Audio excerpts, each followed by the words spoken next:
Now that you've learned about the importance of writing melodies for film, TV, and games, let's learn about some of the common techniques to actually go about writing them. The first technique is to utilize scales and modes. Now we're going to cover this in depth in later lectures, but it's important to understand the concept. Now, if you are in the key of C major, which is C all the way to C, which is C, D, E, F, G, A, B, C, what this does is this limitation forces us to only choose from those 7 letters. This is great because whenever you're writing music, you need to have restrictions, limitations, and rules so that you can be creative within those bounds. So again, we'll cover this later, but it's a very important concept. Whenever you're starting a piece of music, you should try to choose a key area, which would be a scale or a mode, so that you can really focus on creating a melody from there. The second technique is to utilize passing tones. Now, a passing tone is any time you connect 2 diatonic or in a scale or mode passage of music, which would be 2 notes. You're going to connect them with the note that is in between. So for example, in the key of C, if we're going to play a C, E, F,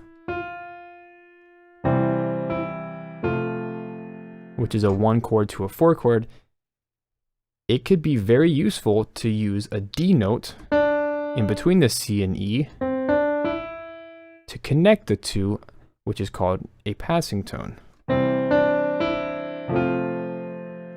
Now, if you were to slow this down, it doesn't quite sound great because it's not in the diatonic chord of C major.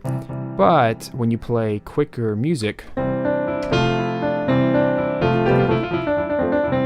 or whatever, it's important to try stretching a little bit away from the diatonic notes. Otherwise, you're going to always sound like you're playing harmony. The next common technique is to use large leaps. Now, the main theme for most films or video games really uses this one because it's one of the quickest ways to create a memorable melody, something that really sticks in your head. And if it's a main theme for a movie or a game, it's going to really stick in your head for the entirety of that project. So a large leap is defined as a 4th all the way up to an octave, also known as an 8th. And it's using these not all the time, but you're using them maybe every 2 to 3 notes in your melody, and you're using on the other notes just using different types of scalar passages to really try to fill in the gaps. So one of the most well-known themes that uses this would be the Star Wars main theme, composed by John Williams. It goes like this.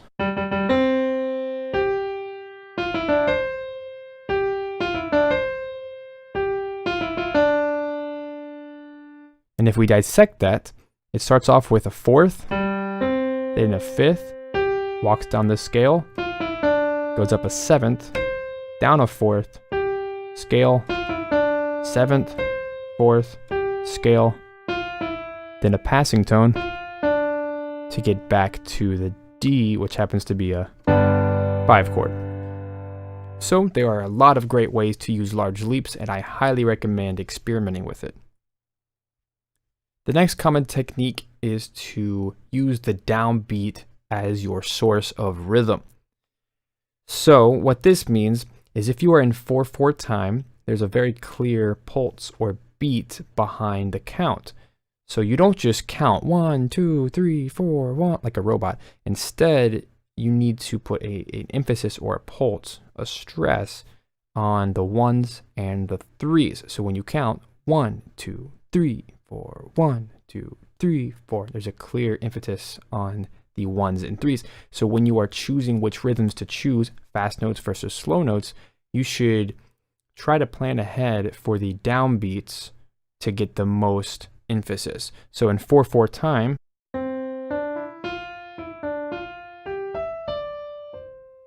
you'll notice how I emphasize the downbeats and I put the quick notes, the 8th notes, on the off beats, the 2s and 4s, and it really helped create a more memorable melody.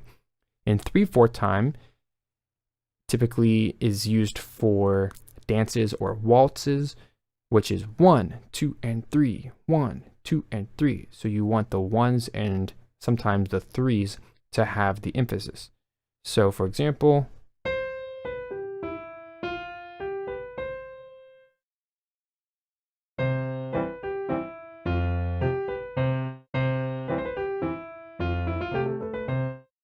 and you just notice how I am really putting those strong beats on the 1. So one more example would be in 6/8 time, which is commonly used for jigs, as in Irish music. You have 6 beats, and so you want the first beat and the 4th beat to have the strong downbeats. So what this means is you would count 1, 2, 3, 4, 5, 6, 1, 2, 3, 4, 5, 6. So for example,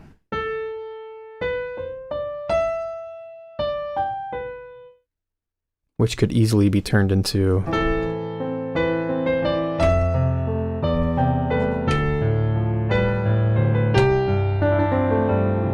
and you notice how I had the memorable melody because I was not only using large leaps, but because I was really hitting these strong downbeats.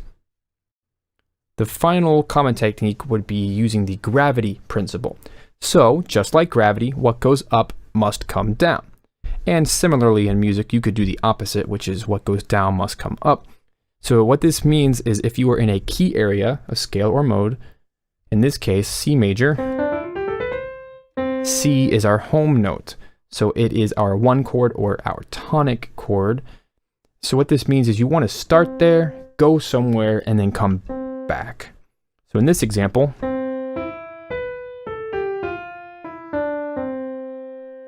and when you pair that with harmony,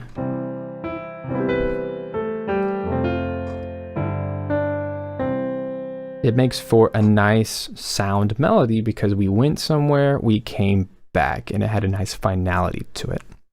So to recap, we learned about common techniques for writing effective melodies. These include scales and modes, passing tones, large leaps, downbeat rhythms, and the gravity principle.